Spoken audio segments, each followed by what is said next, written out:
the level of confidence with which you tackled the event, because I still remember, I think, the first event that we went to together. So me, what was the beginner's mistake is that you just want to do the networking, interviews and everything from the day one.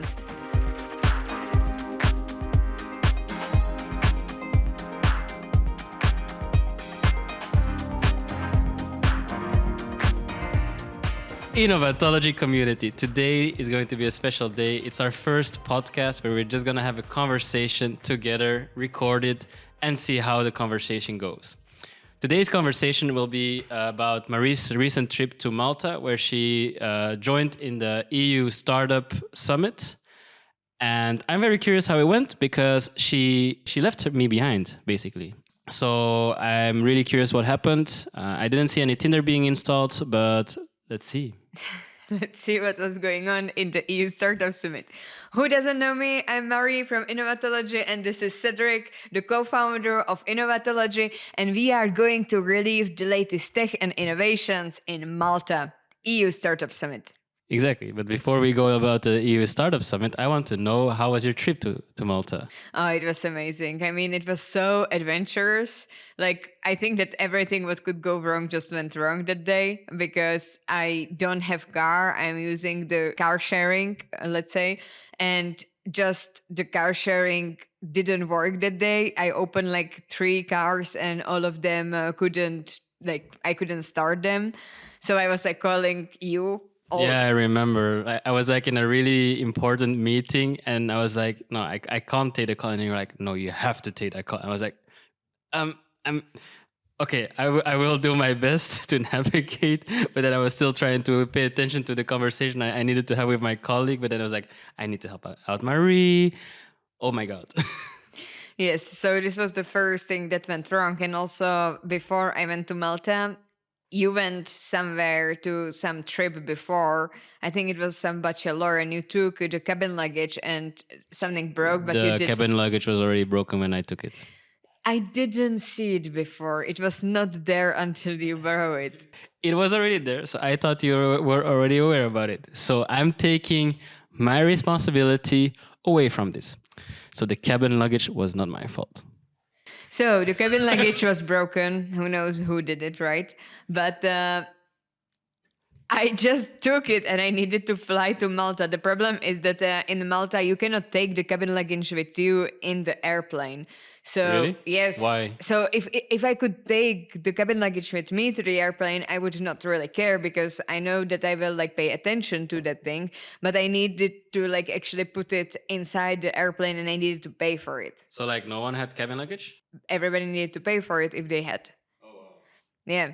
So it was a like weird thing. I needed to pay 40 euros to actually like pay for my cabin luggage, 10 cages. I actually had 8 cages because I was thinking that I can have cabin luggage.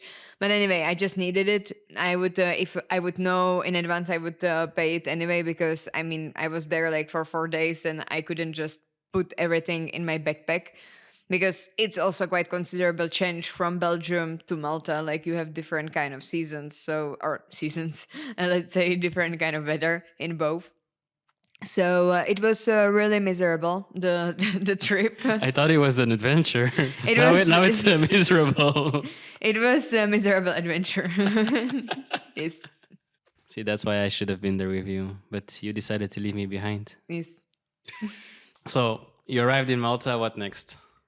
What next? What happened next? Once you arrived? Well, there was a taxi driver waiting for me, and he took me to the accommodation. Yeah. He was also like multitasking, because I was like, I could also take the Uber, but because the Uber, when I arrived, I actually saw that Uber is much more cheaper than for example the taxi that I booked. I booked it for 18 euros, but I was arriving around midnight, so I didn't want to, just look for taxi, look for Uber. I never have been in Malta, so then I decided to book a taxi in advance, and fortunately I did, because we couldn't find actually the accommodation. So that guy, like, he was really going door by door, and he was trying to help me with finding the accommodation. And So it was great that I actually have it, even though I paid like 18 euros from the airport to the Valletta instead of 10 euros, which is for the Uber. Yeah. Okay, but I'm still, I mean, hearing this, I didn't know all the details. I'm still kind of happy that you made it to the hotel or Airbnb. So the next day, EU Startup Summits began, right? How did you come across this event? I think it was just some advertisement on social media that there is a EU Startup Summit on, and then you just book the ticket on Eventbrite. So I really recommend to anybody who is looking for networking, just do a yes man and go to any kind of event that is just out there and that is in your interest to go there. And what were your expectations from the EU Startup Summit? My expectations from the EU Startup Summit was to navigate the startup environment. So, like to see what is out there, what young leaders are coming up with. Because when you go to the startup events, you can see the future. So, because you see like what are the next upcoming businesses, what are the next upcoming even unicorns. Because of course, like most of the people they want to go into the industry and they just want to conquer the world, etc. So you can also find among them the next unicorn. You can invest. You can also speak with the bright minds.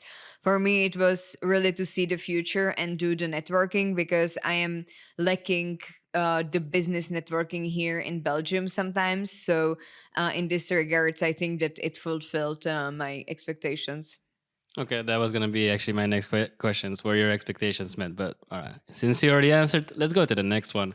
Um, so, besides yourself, did you find any companies that you believe are going to become a unicorn? I really like the company, the startup called For Classmates. It's a Czech startup. I'm not biased that I would just like Are you every sure? that I would just like every kind of startup which is Czech. But their solution was really interesting, which was actually to reform the education system so that they provide platforms for the teachers and also students. In this regards, I really believe that this is a solution for the future because you have Zoom, you have Canva. Yeah, really, professors currently are using Canva for teaching languages, etc. But there is really missing some platform where the teachers can just subscribe to it and they can teach their exact subject. And I really liked the people who are behind For Classmates. They were really easygoing, really navigating the gap on the market because they had struggled themselves as a student. So I really believed in what they are proposing. There were also other really interesting solutions. So, for example, the next generation TV. So, something like that you would be able to stream the football match and you would be able to sit with your friends in the VR environment. So, this one was also really interesting, but it's really long run to go. Sometimes you have the startups which really just click and just go immediately, and there are startups which really needs to continue step by step on the long run, and then you can see. So what was it indeed? What was like the mix of startups at the summit? Was it like startups that already had a product ready, or more like startups that are at the beginning phase, at the ideation phase? Like, what was the mix? I would say both. Some of them were in MVP, some of them were already having their own product, some of them were just in ideation state if the people are interested in. But I would say that these people, they are more like they were more in audience because I mean, like if you don't have product, then and you don't have anything to sell to people, why would you invest in having a booth, right? Like I mean, it can be like pre-marketing strategy or Yeah, something. like to get the capital investments, right? To have people put in money for But your then, idea. isn't it more interesting for you to go rather as an audience and meet with the potential investors in the networking area? That might be. I don't know. There was like a specific section for like to meet investors as well, then, or Yes, there were a lot of people from the ventures capital. But I also like there were two different stages. One was growth, one was main stage.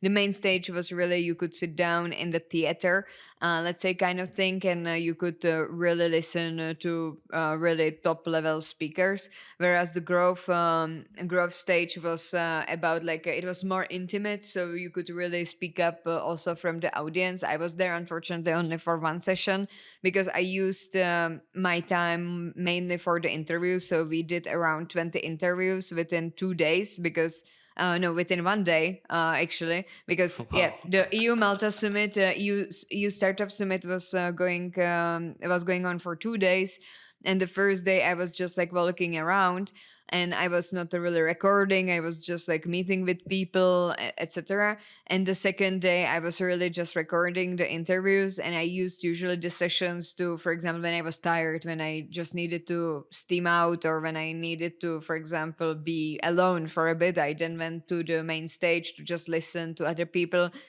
so that I don't need to speak all the time. So I didn't go to the growth stage a lot because it was upstairs and it would not be really efficient for me. But I was there for one session, and it was about VCs. So the VCs were actually speaking with us in the audience, and we could ask them questions, and then they were also staying for a bit. So the people who were interested in like investors, then they could meet with them. Okay. Yeah, no, then I think it indeed also makes sense to go there without having a product ready, but just to start pitching ideas to increase your network. Basically, the reason why you went. Yes, so why we are going with innovatology to all other things, right? It's just like to see what people are interested in, what people want, what innovatology is, because if you don't go somewhere, then you cannot know if people are interested in the Yeah, project, such as innovatology. it's like finding the sweet spot where we can fit in, capture the interest of people. Um, that's cool. You know, what was surprising for me, or not surprising, but what I found the most inspiring from you, like watching you from a distance, was the level of confidence with which you tackled the event. Because I still remember, I think the first event that we went to together, Viva Tech last year, which we're actually gonna go to soon again. This week. Yeah. Soon again. Soon. I mean, it's really soon. I mean, you, but actually both of us, we were kind of lost in the landscape of the event. And at the EU Startup Summit, I didn't really see that at all. So how did you prepare for that event? How did you manage to go up and talk to people and interview them? Like, do you feel that difference as well compared to previous events we went to? Yes, I also think that it's an evolution of our relationship and partnership because, let's say, the last year we were the first year together, and it was more like we wanted to do all of the stuff just two of us, and we wanted to go everywhere together. If, for example, Cedric, he had some presentation in London or Germany, I would go with him. If I had something to do somewhere else, he would also go with me. But this year is a different dynamic because we already know each other. We know that we can trust each other also from the business perspective. That, for example, I know that Cedric will represent the company with his best interest, that he knows how to speak, how to pitch the innovative. So-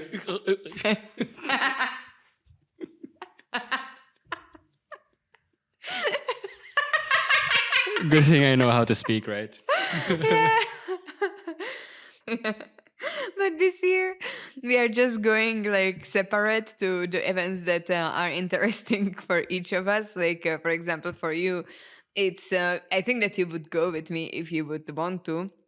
If you would have holidays, let's say at InBev, but it's rather that the startup thingy is rather my domain, and like to really speak like with the startup people, etc. Whereas for you, it's more like C-level seniors, etc., with whom you bond more. Yeah, and also like industrial technology, which is less connected to our startup, but that I still find super interesting, like the Hannover Messe in Germany.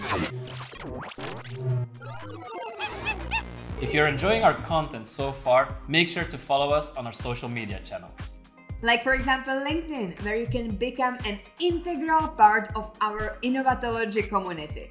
This space is for like-minded digital nomads like you, who can share, collaborate, and also comment on different tech and innovations. So don't miss out on this opportunity to network with people who are just as passionate about technology as you are. And let's embark on this journey of innovation together.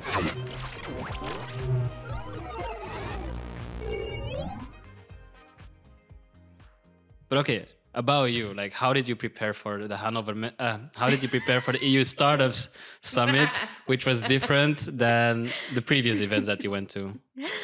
Yes, so I really didn't want to feel overwhelmed, and I wanted to use my time as efficiently as possible, and I wanted to be the director of my scene. So what I did was I was okay, like I have 2 days, and I really want to enjoy the event. And I think that most of the people, and also me, what was the beginner's mistake is that you just want to do the networking, interviews, and everything from the day one. But then you are just like so exhausted and you just want to finish it as soon as possible. And usually for the second day, when you finally know how the environment looks like, you are just tired and you just want to leave as soon as possible.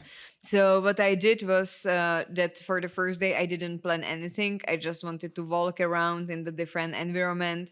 And I wanted to really see what the EU Startup Summit is about, so that I actually have something to speak with people, like that. It's because then you can really bond better with the people if you have your own opinion about the event as such, because you That see, makes sense. because you see advantages and disadvantages about the event, and people can either say yes, that's true, or what I usually heard was either yes, it's true, or the second was like, no, I was actually in the meetings all the time and I don't know how the whole event looks like, which I think it's quite pity, because you are there to actually just adapt to the environment, and sometimes people just cannot do the difference between their professional life at their corporation, startup, etc., and in the new environment where they just appeared. So, and then they feel overwhelmed because they just started from the minute number one, like to network, to meet, and there are these like networking sessions, so you could book it through the app, you could book the networking session, and a lot of people do the mistake that they just immediately booked all of the sessions. So basically, they didn't actually even have time to experience the event itself. Yeah, just toilet and the networking area. I mean, toilet breaks are important. I mean, yes, if you, of course. But the coffee breaks are much more important, because then you can have natural conversations. Well, but only 2 coffees a day, right? And what I actually found really interesting for making the interviews was that there was like these like sessions. You could book the sessions. It would always tell you in which table you have this networking session, which I found interesting. In Vivatech, it's not there yet, because you just can book the session with the people, but you cannot book the meeting room. You cannot book the table. So actually, you need to then follow up with the person where you are currently, which is really inefficient. However, there it was really like one area, and you could book your own table, which was like numbered. And then like some people sometimes didn't show up. So then I was during the day number 2, when I wanted to fish for some interviews, I was actually inside that networking area, and I was looking for the people who look lost or who are looking for other people. So then You were looking for people who looked like you a year ago. yes, exactly. So then I just directly like went there, and I was even like thinking like that I raped them mentally. This is like kind of like feeling I had sometimes, that that I just like found my target and I went for it, and they couldn't escape. And there was one girl, and she was like super shy, and she was like there like just standing in the corner, and I was like, yeah, this is my target, and I just went there. I hope you use protection. Of course, she was protected. Like, I mean, it was a longer discussion. I was interested in who is she. Like, I just really wanted to genuinely speak with her. But then, like, it was really nice conversation afterwards. All right. That's cool. And I mean, you didn't see a lot of the stages, but was there any key takeaways of the ones that you did see at the end? Because I think you saw the opening keynote, the closing keynote, and a panel on empowerment for women. I think you also went to. I actually didn't see opening, neither closing. Maybe closing I saw, but opening. I mean, you have a video of the opening keynote. Yeah. Yeah. I literally went through your material. You went to the opening keynote, and then you were at fireside chats with AWS and 2 other companies. Yes. That was the opening And keynote. then it was maybe like postponed, because I mean the opening keynotes were at 10. So Okay. But anyways, from the speakers on the stage, even though you didn't see a lot of them, is there something that you would like to share?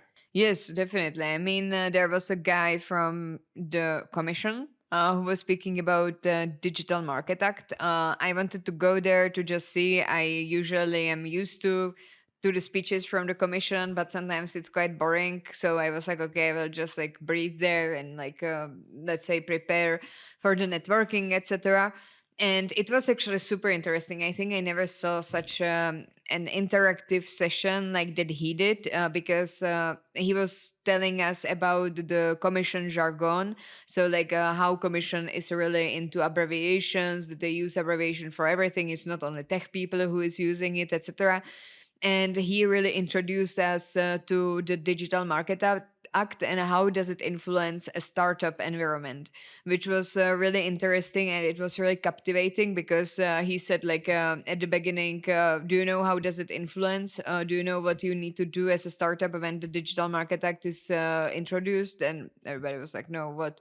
Nothing, because it's actually everything is in your favor. There is no regulation that would, for example, slow you down as a startup. So I really liked it. And he also told us how the startups are protected thanks to the Digital Market Act. And then at the end, he actually asked us for help. So that you can write to commission yourself as the IT person, as employee, as startup, as whoever, and you can propose some of your ideas or what are your actually needs to perform your current position, which Ah, was that's really cool. yeah, it was really cool. He had it really nicely done, and I really enjoyed it. And I never saw a session like this. And I think that he really think it through what the young people, young entrepreneurs, and entrepreneurs in general can be interested in. And I think that it was very well thought through presentation. And so, did you manage to have a private conversation with him as well? Yeah, I know where you are targeting. I have no idea what you mean. Because like yes, like it was he was going from the stage and I just stand up and I wanted to go like to network, but I actually saw that behind me he just walks behind me, and I just the only thing is that I could ask for a selfie, which I then was quite disappointed in myself that I didn't ask for that fucking selfie. That I could just open my mouth, turn around, and I could say, can we take a selfie, please? And I didn't. I didn't because I was so tired. I was so exhausted, okay? Next time, take a coffee. I had so many coffees that day. It was for free there. So, this is a lesson for everyone. Take your chance when you have it. Yes. Also, like, it's really nice because recently I'm coming to really nice events where you have coffee for free, food for free, etc. Like, when I'm going with you, nothing is free. Actually, What do you it is mean, because you like- are paying, but But like the events that we go to, the coffee is also for free, no? no, Which event wasn't the coffee wasn't for free? you have to pay in CS and Vivatech. No, we had a free coffee at Yeah, CS. I mean, you can like do in this like coffee booth, like where they're showcasing, for example, the robotic bartender, etc. But Yeah. usually you have to pay. No, that's true. And at the end of the event, on a scale from 1 to 10, how much energy did you still have left? I had so much energy. Actually, the only thing is that I was just tired from the flight. So this is the only thing that I could have one more day before the event, like to just sleep more, etc. Because when you're flying in the evening, I had the whole evening to sleep, but I just felt, after the flight, you just don't have 100% of energy as you usually do. So this was the only thing that I would prefer to have one day before going to the event. And then I arrived back on Saturday evening. So I still had Sunday, which was also perfect. So next time I will just need one day before the event and I'm good to go.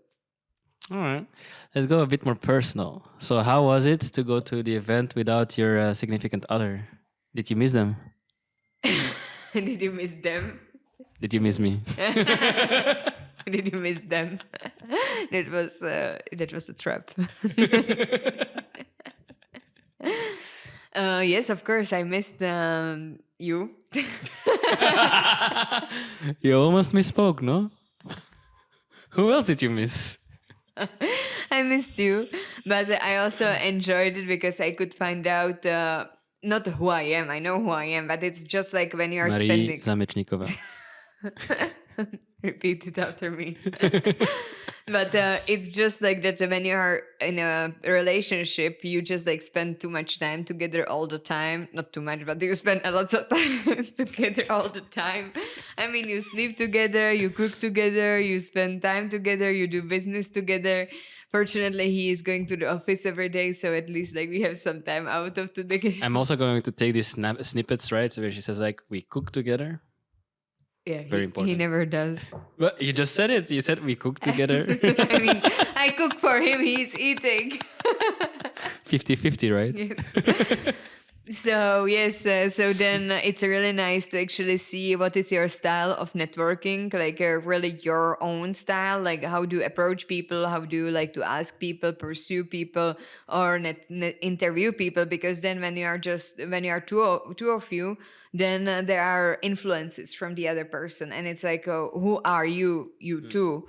Whereas when you go alone, you can really try different stuff. And I think that it's a really pity that not a lot of women are going alone themselves, themselves to these events, because they are usually like, yeah, the man is going. I'm, for example, staying at home. I'm not interested. But it's rather that they feel anxious that they would go somewhere alone out of the comfort zone, which I think just like I'm always like before the event, I'm also like, oh my God, I maybe don't want to go. I have so much things to do. But then when I'm actually in the event, I'm like, oh my God, thanks that I did it. Like it was the best possible miserable adventure that could happen to me.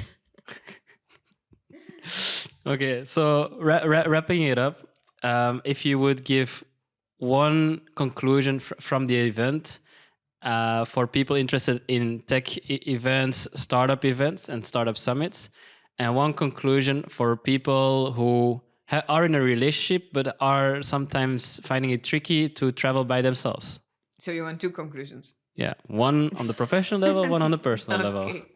So on the professional level, I definitely encourage people to go to the different events out there, especially the EU Startup Summit, because I find out that maybe the smaller events are the good to go, because you can really make your personal connections with other people, and then you can bond better with them for some professional endeavors. Endeavors. Endeavors. See, this is why I know how to talk. Yes, exactly. This is why I like to go with Cedric to the events, because when I cannot find my words, he knows always. But when I'm there alone, it's always fun for other people. But but also for the then like relationship style, I would really encourage the couples to sometimes be like to do what they like individually, because sometimes we just look for hobbies what the other likes, and sometimes we end up doing things that we don't really want. But I think that the relationship is that to have the independent relationship with someone who you love, with whom you love to spend time with. You can have your activities, like we, for example, have this podcast, but then have your own hobbies, have your own interests, and just go for it. You don't need to always go with the other person. Of course, like if you are like one whole year without each other, then something is probably not all right. So don't be naive. But really, with the true relationship, you can travel without any kind of bad feelings inside you. I think that was a very strong closing message. So definitely go out there by yourself. Don't be afraid. Your partner will always have your back. And until next time, Innovatology, plan it. No? Oh no, fuck, I'm wrong. Dream it. Yeah. Dream it. Plan it. And go do it. Yes. Create the future. Now. I thought that it will be more dynamic. Like, no. Okay, again. No, it's okay. Bye.